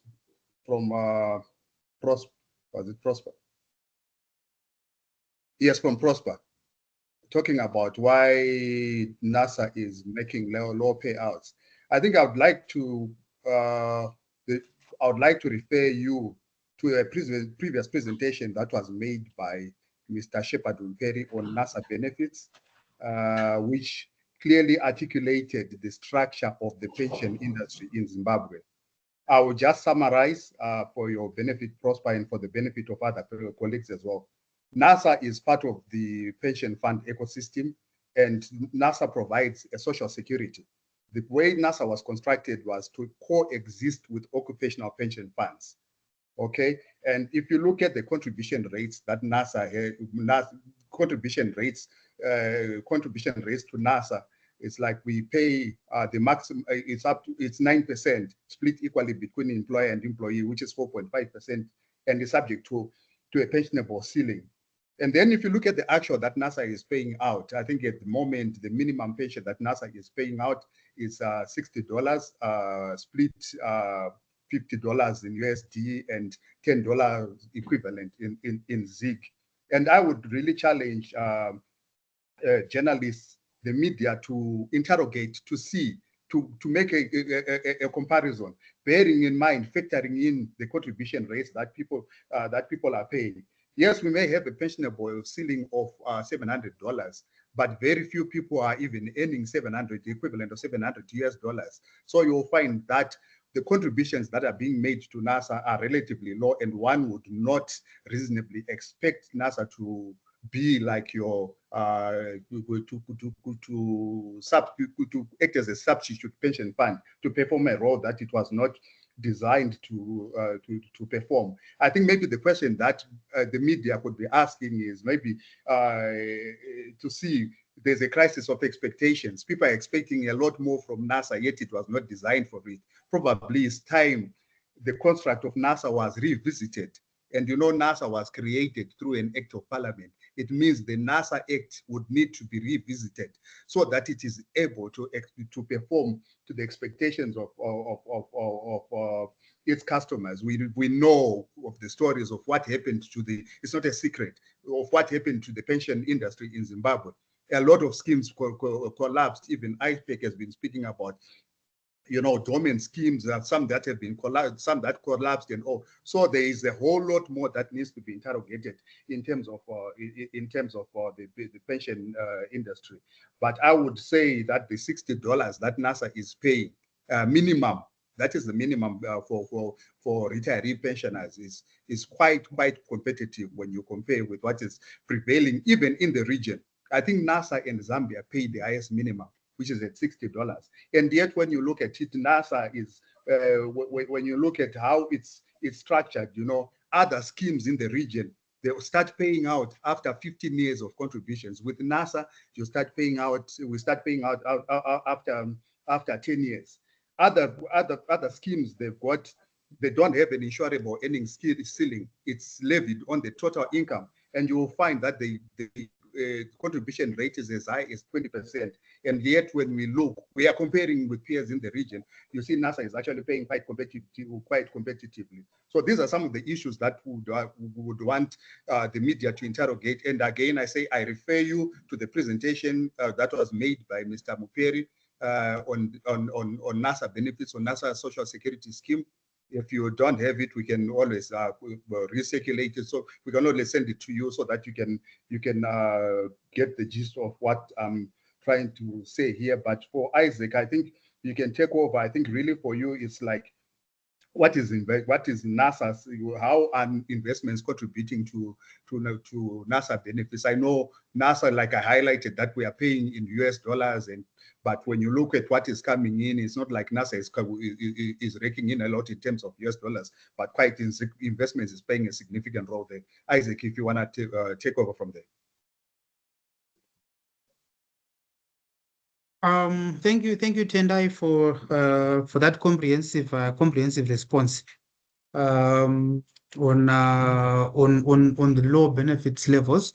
Maybe just to add just a little bit in terms of the business model of a pension fund, as I indicated, it's asset liability approach. So the benefits level that we do pay are determined by the size of the asset that we have vis-a-vis the liabilities. So while we have got a big investment portfolio which is doing well, you also need to be mindful that those are assets that belong to both those who have retired, who are the pensioners, who are currently in payment, and also the active members who are already contributing. And those are actually much more than the pensioners. So when the actuary does the actuarial evaluations and determines an optimal level of benefits, they will set benefits levels that also ensure a healthy balance between those who are currently in payment and those who are yet to retire. Otherwise, we don't want to run the risk of running down the assets that are currently there, paying current members in pension at the expense of those who are already contributing. I think it's suffice also to say, over the years as NASA, we have actually been increasing our minimum pension in response to the improved performance. So recognizing that, yes, we also need to pass on the benefits of the good performance to members, our actuaries have been recommending periodic benefits adjustments. I thought I would add on that. Tandazo asked the question around our capex investment. So in next year, our minimum budget is 29 million, spread across a number of projects. This is coming. It's actually a triple from around 10 million that we invested this year. Shingirai asked a question around the Excellent Hospital. So this is a strategic or partnership between NASA as the landlord, was NASA owns the facility, and NAST is a university. They intend to establish a specialist teaching hospital to operate it along the lines of the partnership between UZ and PARI. So NASA's role would simply be to provide the facilities, while this NAST will then be operating that hospital, and obviously they will be paying some monies to NASA as the owner of the landlord. On Project Zimba, that one is run by a different department. Maybe if you can give us your digits, then we can connect you to our AP and WCS team. They can then be able to provide you with a comprehensive response on how many have benefited, how many houses have been built, and their location. So if you can provide your digits to Tendai, he can then link you up with the AP and WCS team. Then they will give you more details around there. Tendai, please allow me to take on questions that have been posed on the platform. Priska Chuma, you asked around the impact of La Nina on investments and on investment performance. Yes, indeed, the drought that happened in 2024 did have a negative impact on the economy. As you know, that we are in a Greek-centered economy. So when agriculture does bad, it also means investments or companies that are in the agri value chain also perform poorly. That's also the reason why our economic growth focus was also slowed down to 2%. So going into next year, there are projections that the economy is going to do well because of recovery in agriculture. If the rains perform well, this is going to have a significant positive impact on agriculture. However, as NASA, we do not necessarily invest directly into agriculture.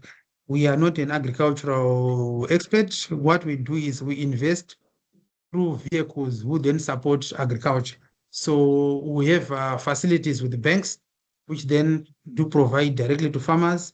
We have facilities with other contract farming firms, which then provide funding directly to the farmers. Generally, the approach over the years has been to invest in climate-proofed agriculture. So those farmers with irrigation, those farmers with equipment who are able to perform whether or not there is a drought. You see that in 2024, despite the El Nino, our facilities performed very well. They paid well on time. The farmers delivered. Why? Because the focus was on climate-proofed agriculture. It's the same approach that we've been doing over the years. It's the same approach going into next year. The benefit, if there is more rain, is that our other investments, like in Seedco, generally the performance will be very good, because as all farmers in the country improve on production, it also means more seed. Tendai, your mic needs to be muted. It also means that generally seed demand for seed will be high, demand for fertilizer will be high, and generally disposable incomes will be high, and all investments will do well. I think Cuthbert, we need to respond to Priska. Maybe let me finish on the agricultural related, on investments related comments. There's one from Catherine Mauyakufa, who is asking on whether invest in existing mines or whether we have got a mining claim. Previously NASA used to be an investor in the mining sector through listed mining entities, Bendura, Rio Zim, and others. However, this sector has proven to be quite high risk for an institutional investor like NASA. So we have got a very low appetite for mining investments. We do not have any claims of our own. So that's the position. Currently, we don't have any exposure in mining, and we are not looking at getting our own claims. We believe it's an area which is good for investors with a higher risk appetite than the one that we have. Thank you. Back to you, Tendai. Thank you very much, Isaac. And Cuthbert, if you can respond to the questions that were raised too. All right, great. Thanks once again. So I will start, I think, with the question that was raised verbally on the platform, then maybe come back to the ones that are on the platform. So if I recall well, I think the first question was around how many farmers are insured, and issues around the currency that we are covering and all that. So in terms of the actual number, to say there's 1,000 farmers, 2,000, I think it's quite difficult to have that number. But what I can say is, from a commercial farmer perspective, you would find that mostly when a farmer finances their crop using borrowed funds from a financial institution, normally it becomes compulsory for them to actually have insurance. So most of the funded crops in Zimbabwe are to a large extent insured. So if you know of, I think my colleague mentioned contractors before. So most of these crops that are actually grown under contract are increasingly being insured because of the contract requirement that comes in there. I can tell for a fact that most of the big contractors, FCCA, Finance Aid, PHI, and all those big players normally would have insurance. We are trying as the Insurance Council to actually have these statistics so that we can track on a year-by-year basis to see the uptake of insurance, whether it's actually going up or going down. As an example, I would know that maybe we are targeting about 100,000 hectares of maize to be cultivated this summer. I would say out of that 100,000, most of the contracted would be actually insured. So the problem is with the self-financed crop, where I, as a farmer or a growing farmer, finances my own crop. I take money from my salary to buy seed, fertilizers, and all those chemicals. Then I go on the field. And normally, it's those people who then choose not to buy insurance, or people who would have been partly financed and without that requirement to have insurance. And that's where the problem is.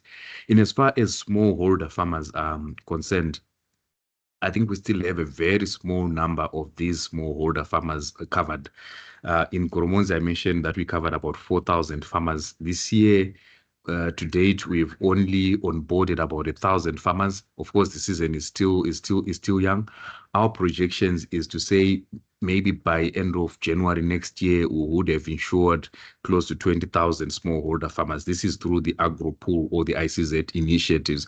But however, there are other private arrangements where smallholder farmers continue to be covered by different insurance companies in different products, but the aggregate of this, in my opinion, would probably not exceed a further 10,000. So a combined maybe 30,000 smallholder farmers would actually have insurance in the country.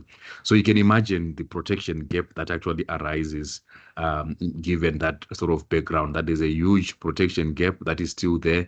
A lot of farmers actually go uninsured.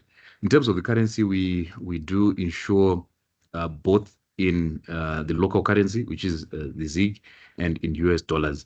And how this happens mostly is if a farmer goes to a bank and accesses a loan in ZiG, normally the insurance policy associated with that is in ZiG.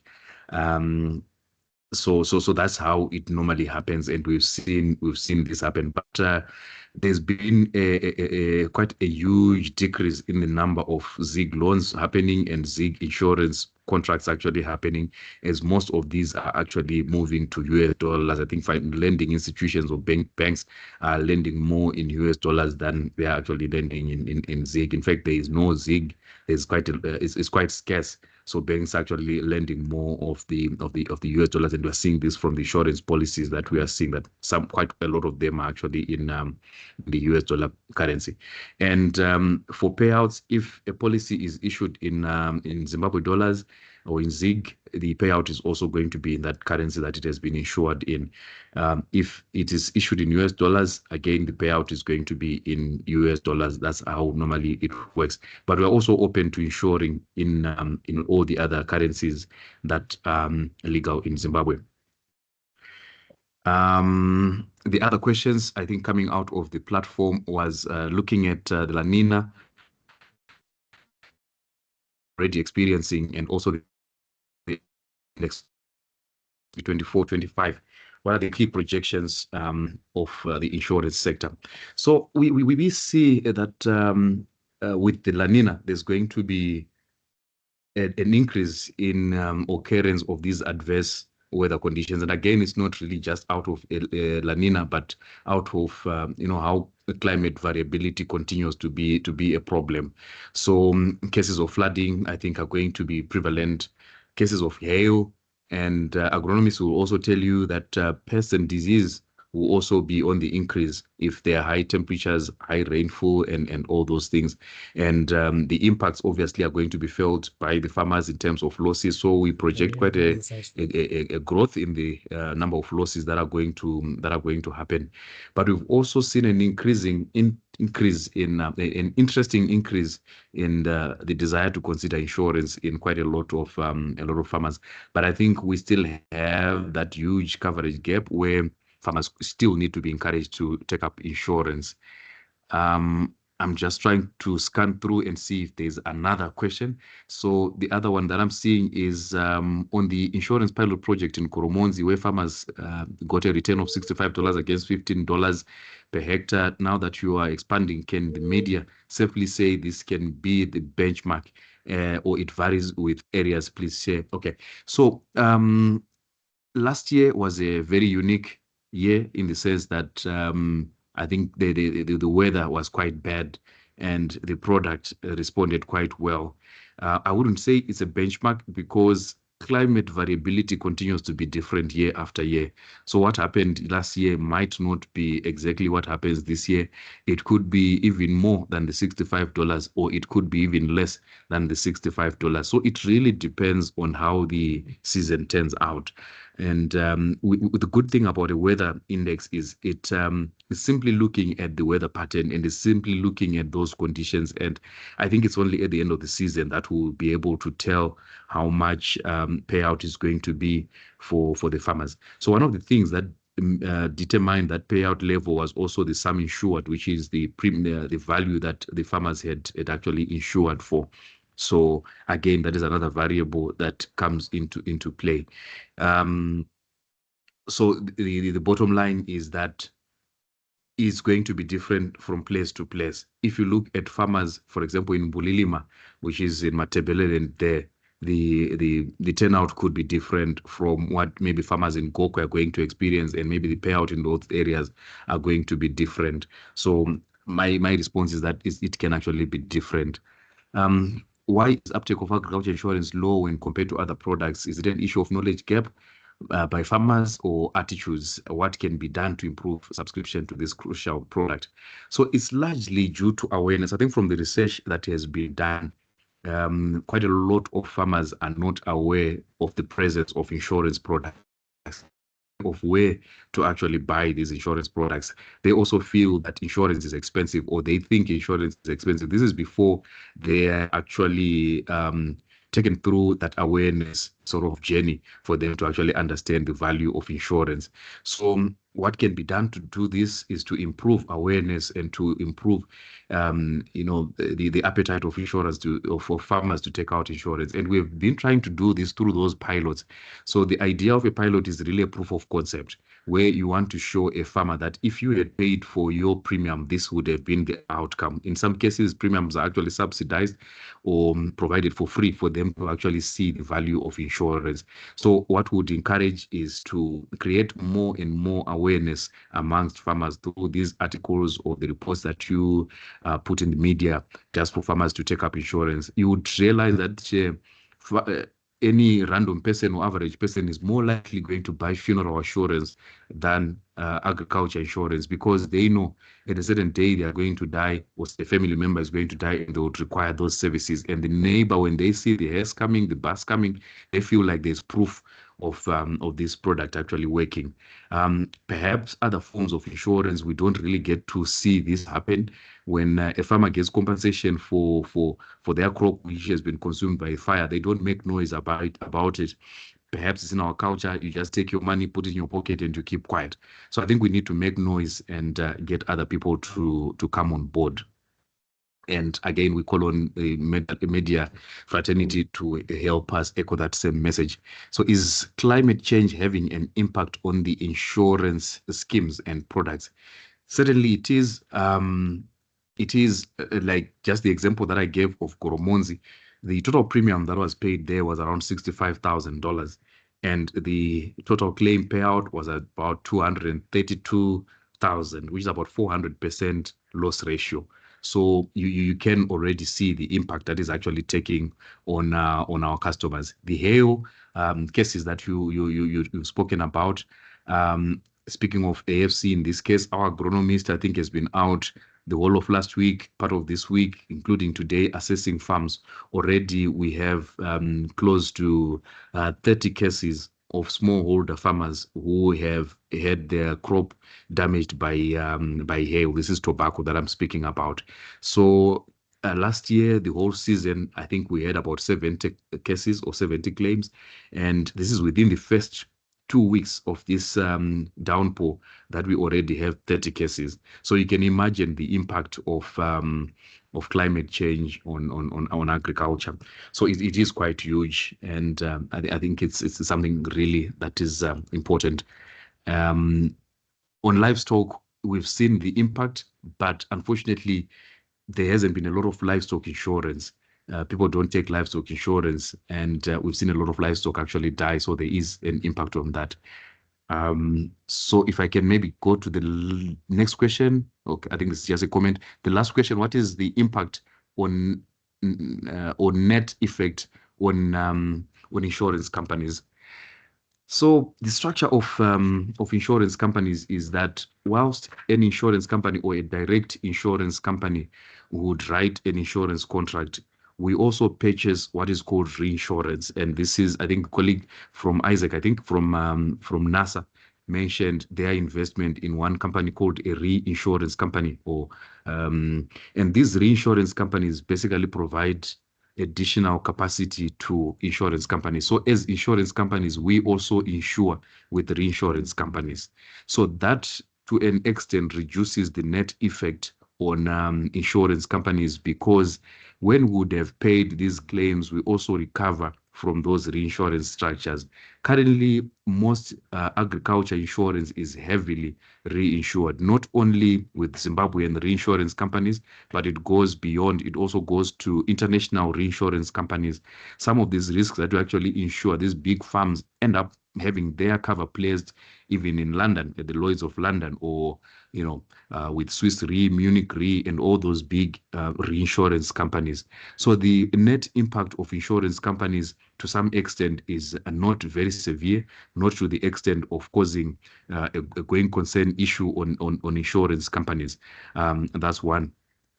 The second issue is that insurance companies do not only write agriculture insurance. So insurance companies write quite a lot of other classes of insurance. And because we are insuring fire, we are insuring buildings, these buildings rarely go up in smoke and the entire building is consumed by fire. So there's that cross-subsidization that actually happens because we are writing a lot of premiums in other classes of insurance. The losses from agriculture then get subsidized by or diluted by the gains or profits from the other classes of insurance. So the net impact on our portfolio is something that I think is manageable, and that's why I would say we are keen to take on even more crop insurance risk, albeit the effects of climate change. Thank you. I don't know if I've missed any other question. Yeah. Thank you very much, Cuthbert. I'm going to take the last round of questions in the interest of time, because we've got other business to cover. And I'll start with questions in the chat. There is from Priska. I hope there's someone from IPEC who can attend to this one here.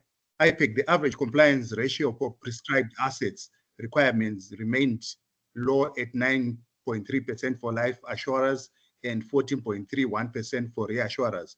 Looking into 2025, what steps is the regulator going to take to promote compliance and assist the sector in preserving value?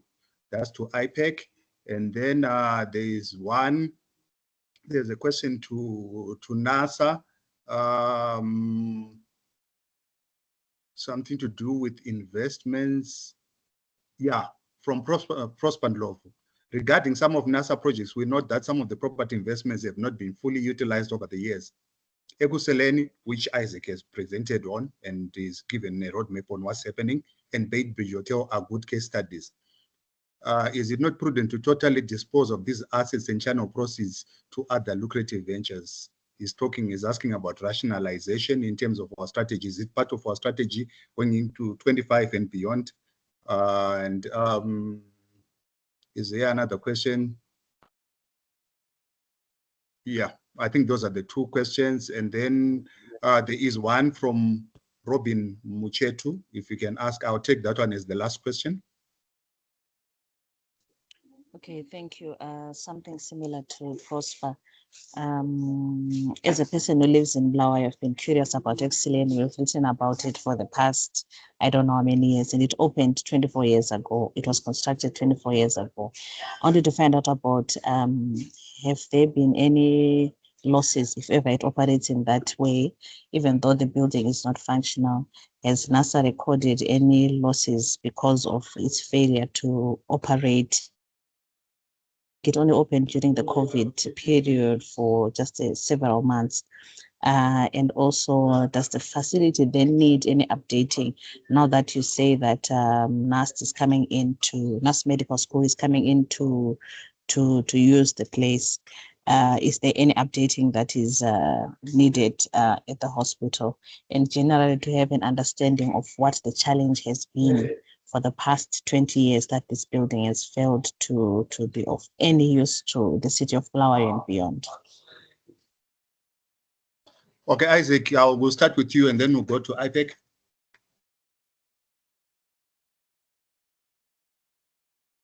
Okay, thank you, Tendai.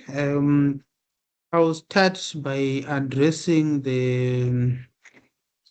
the question on non-performing investments. Yes, indeed. We had a number, a few for our properties not doing well. It's expected as part of a diversified portfolio. In fact, the reason why we've got a diversified portfolio is to ensure that these investments are exposed to economic cycles in a different manner. And some will do well in certain economic environments, and some because of locality or because of some other reasons may not do well at certain times. It's a well-known investment principle to diversify your investments. So yes, but our approach when it comes to these investments is to then focus on each investment and say, is it giving us optimal returns at what needs to be done? Over the past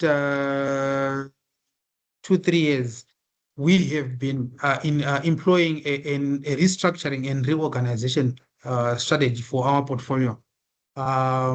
Looking at all the investments we had, looking at those we can dispose of, those we can repurpose, and those where we can reinvest and improve. And I can confidently tell you that the outcome with the NAST on Excellent is part of that approach to say this investment is there. It has not been performing well. How do we make it useful, not only for NASA, but for the economy at large? I think we all agree that healthcare and health services is an essential element in our country. And certainly we are happy that where we are now with NAS is a culmination of a long term of some discussion that have going on, engagements with principals that have resulted or that have brought us to where we are now. So looking positively that we expect this investment to start performing in 2025, providing returns to NASA and also saving the generator of the population. With regards to losses, yes, certainly an investment that is idle is expected to generate what we call opportunity cost. And also because it's a property investment, your normal way and normal operating costs relating to property like payment of rates, electricity, and all those are expected. But one positive that is there is this property, because it's a property investment, it has money to hold on and preserve value. Unlike if this same over the past 24 years, we could have been talking about a zero value, but now it's a physical asset, it's still there despite the lack of income. The property is there, it's tangible, and it maintained value over the years. Yes, in terms of some refurbishment work that needs to be done, these are minor. Some of the refurbishments were done during COVID, but naturally with any property, from time to time, we expect to put in some little money to ensure that it's always in good condition. So we are happy that that process or that the additional investment required will bring the property into good use. So we've looked at all our property investments or all our investments in general, and the restructuring program is going on property by property, bringing these properties into use. So yeah, we are happy with the strategy going forward. We expect that in the next 2-3 years, we have completely dealt with all non-performing properties in our portfolio. We also have done quite significantly reinvested into our land banks. Some of them we expect to have shopping malls, some of them service stands, some of them yeah, just some various property investments. Yeah, that's my response today. I don't know if there's any question. Thank you, that I didn't Isaac. answer. I think you've answered. Well, can we, Tinashe, is there anyone from IPEC who can respond to the question that was raised?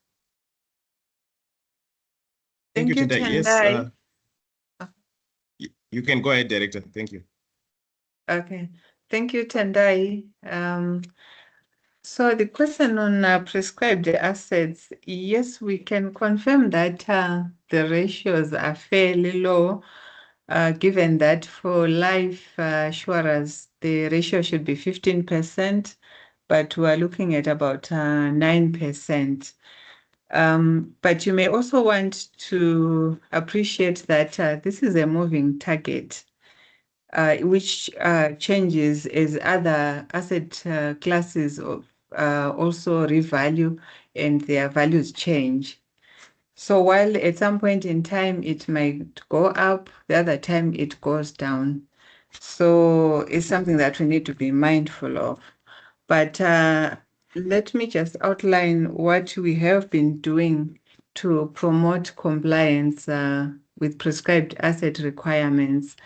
First of all, we are in constant engagement with the industry, where we ask them to submit compliance roadmaps, which we then monitor to ensure that they follow those in terms of making efforts to comply with their requirements.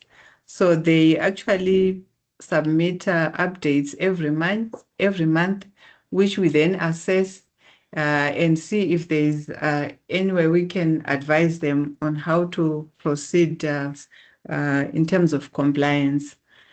And we also continue to assess applications that come and recommend conferment of prescribed asset status to the Minister of Finance. So you'll see that we have quite a number of prescribed assets that have been approved by the Minister, which the industry can actually invest in.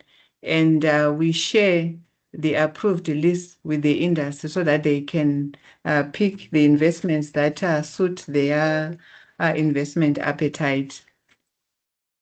And we also, besides the applications that come, we also encourage the promoters or even the insurance companies to come up with projects that we can consider conferring prescribed asset status on. And once these come in and they meet our requirements, we then recommend to the Minister of Finance to confer prescribed asset status on them. So at any given time, we have quite a number of prescribed assets that are in place, which the industry can tap into. But as you know, there are a lot of considerations that they have to make before they take up those instruments.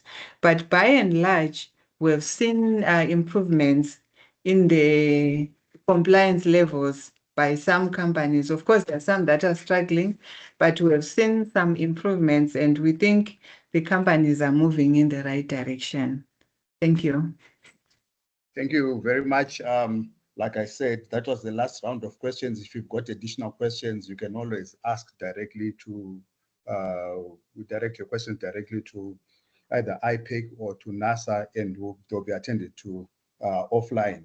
And before we go to the next section, I just want to respond to give stats that were requested for Project Zimba. In terms of the number of houses that have been constructed, it's just over 100. Unfortunately, I couldn't get the exact figure, but certainly just over 100. And in terms of geographical spread, there is no deliberate geographical spread, but because it is based on level of disability, people would have gone to the Workers' Compensation Rehabilitation Center at NASA. If they are grossly disabled, 70% disabled, they are then they can then benefit from Project Zimba, and it's spread in all the regions: Masvingo, Gweru, Bulawayo, Harare, Mutare, and Chinoyi. But there is no deliberate quota system.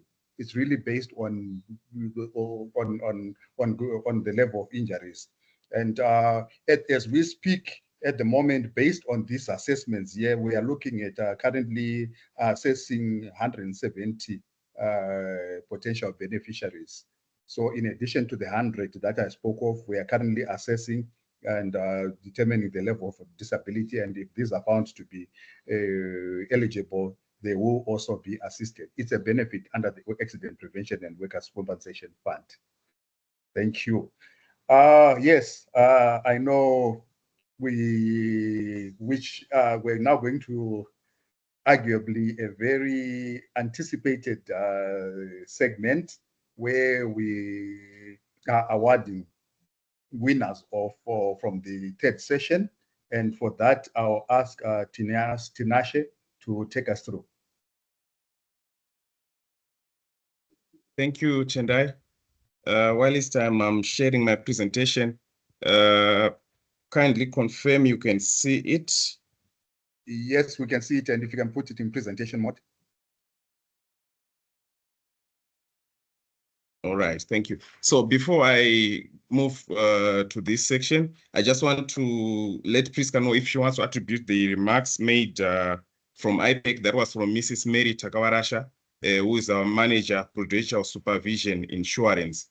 And also our director insurance, whom I introduced in absentia, was on the call as well. So just to get that out of the way. So yes, we are now on the, I think this is, as Tendai mentioned, the exciting segment of the session. So in total for the third session, which was the last session we held before this one, we received around 35 articles, and the following 6 were the ones which were chosen to be maybe the best, but not to say that the rest that we received were not good articles. They were actually very good, and the level of competition is commendable. And the most of them are contenders for even the main awards that will be held maybe next year. So this is for journalists not to lose heart. Those who are not mentioned as winners today, do not lose heart. The articles that we received were actually very good, and it was a fight for us to get to these following 6, which I'm going to mention. So these are the winners. I'll start off with the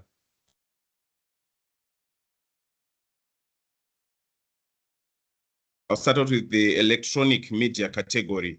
So for this category, the runner-up is none other than Mashaya Nyarumbidzai from NRTV.